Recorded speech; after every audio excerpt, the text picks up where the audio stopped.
এটাই হচ্ছে সালমান শাহর কবরস্থান।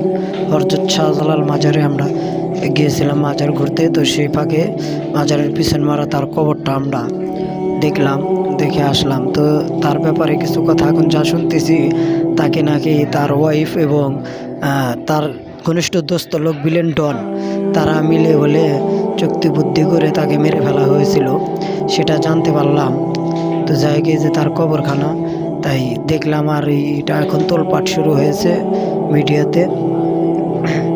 তো তাদের মৃত্যুর কাহিনীটা কী নিয়ে সেটা এখনও আমি জানি না, কিন্তু যতদূর ইউটিউবে দেখতে পেলাম এটাই শুনতে পেলাম আর কি। তো সেই সাথে আমরা এখন খবরটা দেখে এদিক দিয়ে রাস্তা দিয়ে বের হয়ে যাব। তো দেখি কতটুকু সত্যি এবং কি আপনারা জেনে থাকলে অবশ্যই কমেন্টে জানিয়ে দেন।